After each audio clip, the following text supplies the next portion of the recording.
This episode of the Game Zone Canada brought to you by Gorman's Eye Soap. Witness an event you'd rather forget? You have green eyes. Are they? They're not blue. Now don't tell me that. Look at me a little closer. They're green. Can't fool me. No longer do you have to resort to counseling. Try Gorman's Eye Soap. Erases memories with one quick spray. Not responsible for any injuries during use.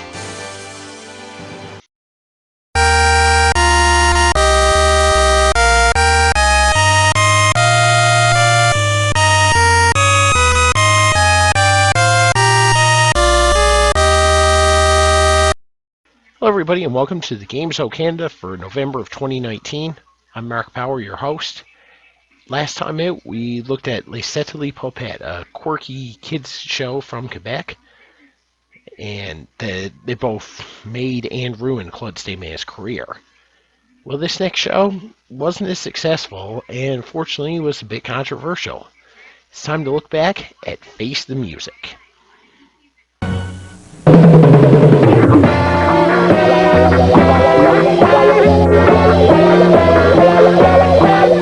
From Hollywood, the entertainment capital of the world, it's time to Face the Music! Sorry about that, folks. That's the wrong disc.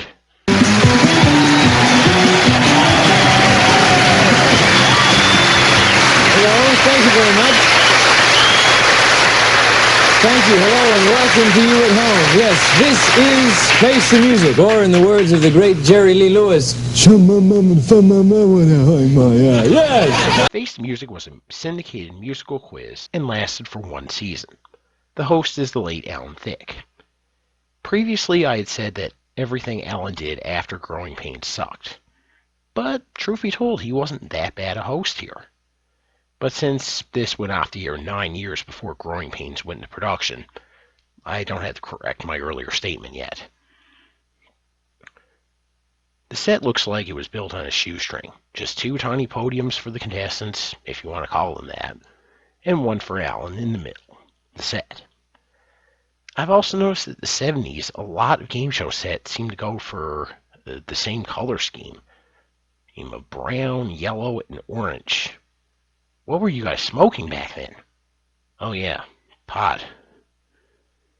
The game is a simple musical quizzer, played by two couples. 5 notes are played of a popular song to start the game, and either couple can try to guess it. If no one gets it, Alan asks a music trivia question. A correct answer earns the right to add 2 notes either before or after the original 5, and another guess. A wrong answer gives the notes to their opponents. A max of 12 notes can be accumulated for each song. Each correct answer to a question is worth 10 points, and each correctly identified song is worth 100 points. The couple with the most points when time runs out wins the game, a prize, and plays the bonus game. Okay, so it's not great, but it's still not the worst thing Alan Thicke has ever done. The opening of Skydome, a celebration. Starring your host, Alan Thicke, with Ladies and gentlemen, Mr. Alan Thicke and Miss Andrea Martin.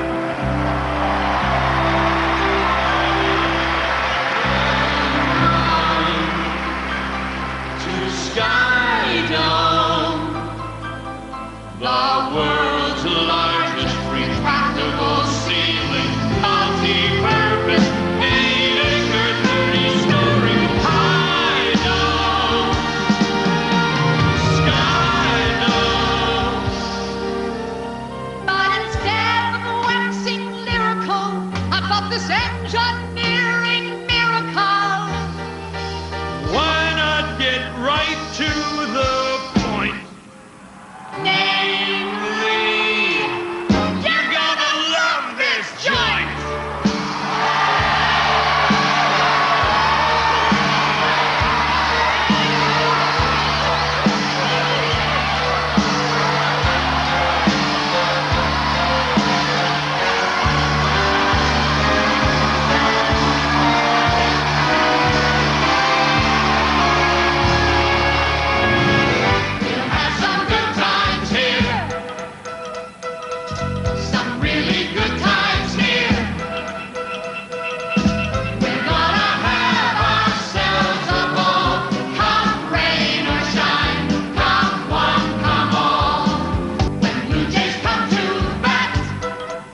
doesn't mean the game will have to be postponed. All we have to do is let the room slide in. Let the room slide in. Let the room slide in.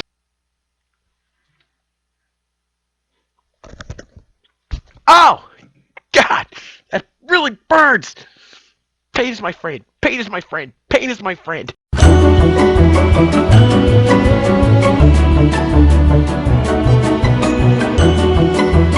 In the bonus game, one member of the couple goes into the isolation booth. And admittedly, the way the booth is lowered into the set, that does look pretty cool. He or she won't hear any of the music during the game. Their partner is then played up to 5 songs. If they can correctly identify the title of a song, they then earn the right to try and convey that title to their partner pyramid style, with the added rules of no humming or singing and no using any word or form of word in the title. Once the contestant starts giving clues, a 60-second clock starts. It stops when the isolated player gives the correct title. 1 title wins a small prize, 2 titles adds a trip, 3 titles adds the grand prize, a new car. The thing is, this is just way too easy a game to win for such a large prize. And if you read my written piece on Pitfall on the website, we all know what happens when a game is too easy to win for a big prize in Canada. Now, the episode I'm using here was posted to YouTube by former contestant Russell Ross. He and his wife managed to win big on the show, scoring amongst other prizes a $3,500 AMC Pacer. But like many shows, producers didn't send contestants their prizes until after the show airs, which is a standard process, and that's fine. But sometime between taping and airing, the prize distribution company hired by the show went bankrupt, and the Rosses never got their car. I can only assume that a lot of other contestants never got their prizes either.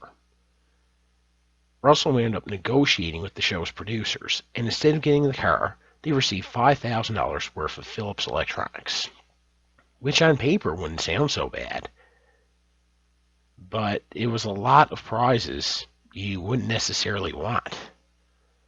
Among them, as Russell claims, 3 curling irons, a clock radio, and 13 TVs. Who really needs 13 TVs?